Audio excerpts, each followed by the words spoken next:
Magandang araw po sa inyo lahat. Welcome sa ikatlo at huling serye na mga munting pagninilay patungkol sa tunay na kahulugan ng undas ng ating banal na simbahan, at ito'y kaakibat ng pagdiriwang ng ordinaryong hubileo ng taon ng pag-asa na ipinagdiriwang ng ating banal na simbahan. Ito po ang Undas Serye 2025. Pag-asa, pag-asa. Paano ka ginawa?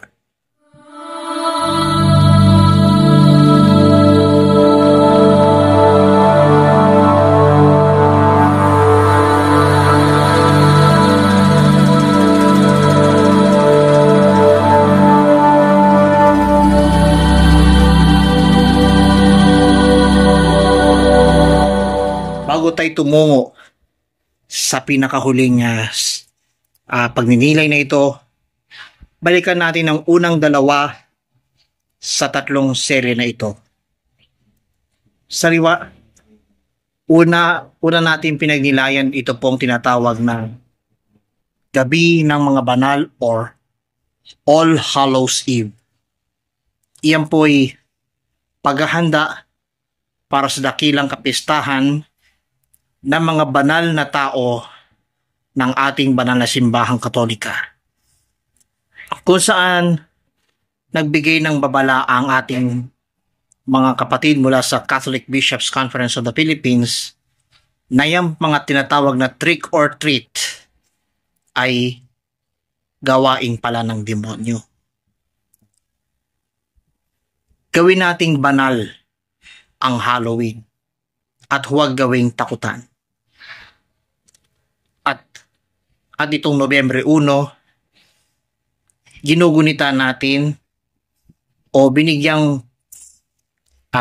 alala ng mga banal na tao ng ating banal na simbahang Katolika.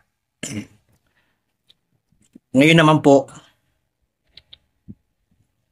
sa ating munting pagninilay, ating bigyang alala na mga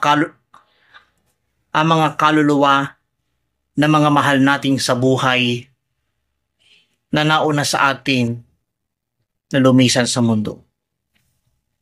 Alam niyo po, naalala ko po na napaka lungkot ang pangyayari. Pero isa po itong biglaan pero nakakalungkot na pangyayari. Simula nang mawala ang aking ama, hindi po ako nalungkot o nagdadamdam dahil sa kanyang pagkawala. Pagkos ay nagkaroon pa ako ng katatagan sa gitna ng kalungkutan. At nagpapasalamat ako una sa Panginoon sapagkat patuloy tayong ginagabayan ng ating Panginoon. Kapag nagtirik tayo ng kandila sa mga tinatawag na sementeryo o let's say mga memorial parks, pinagdarasal po natin na silang mga namayapa. Silang mga namayapa ay nakapasok na rin sa tunay na paraiso ng Diyos.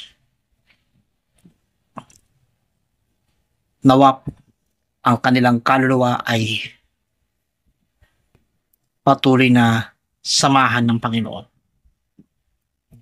At ang kanilang mapayapang paghimlay ay tila parang natutulog lamang.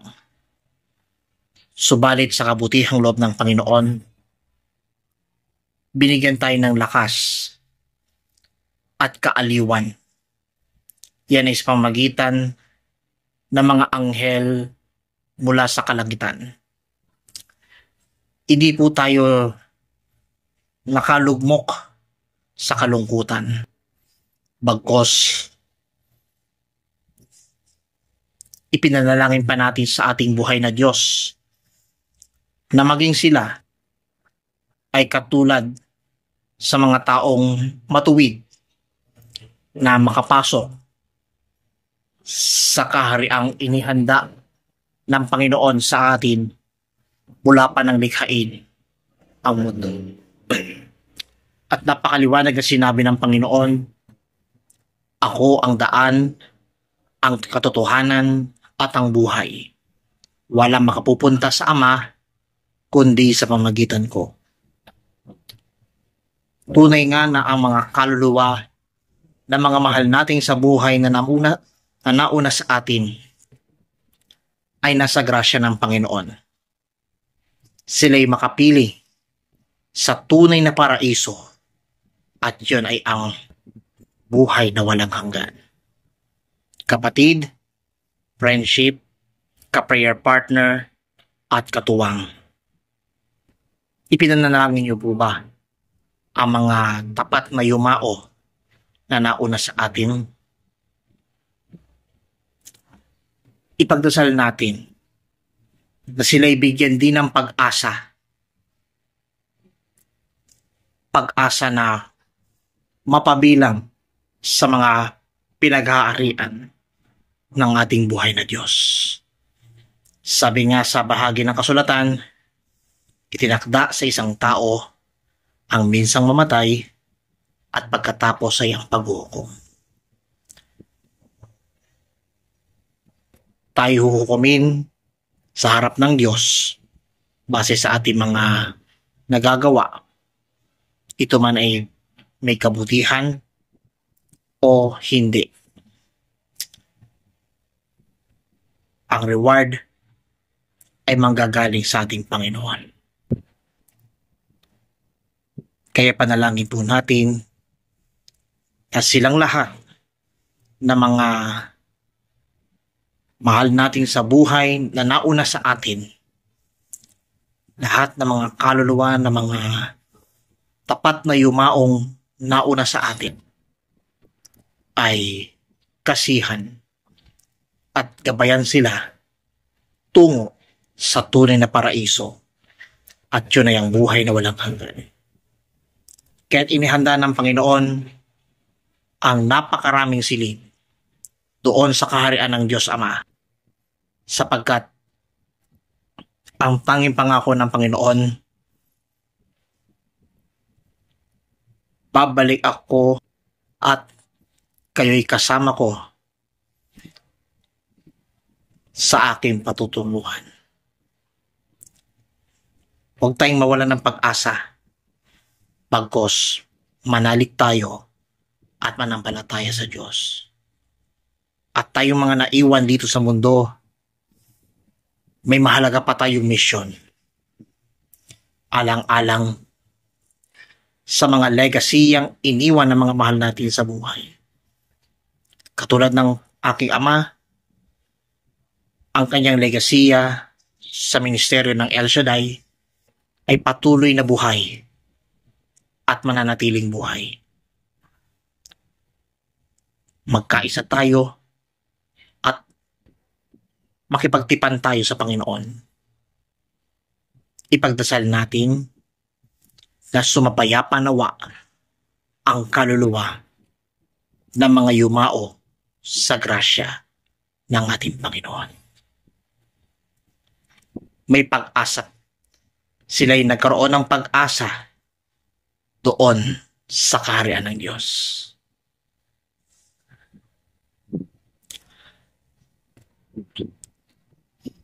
Ito po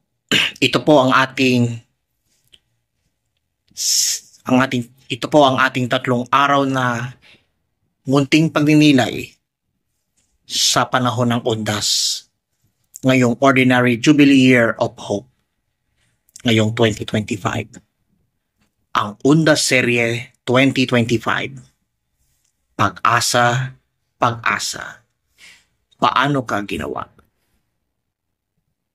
Hanggang sa susunod na pagtatanghal dito sa Kapahayagan TV, the channel of God's Greater Glory, at UGC, Unstoppable Grace Channel, Unstoppably Blessed. Maraming salamat po at isang makabuluhang araw ng undas sa ating lahat. God bless everybody.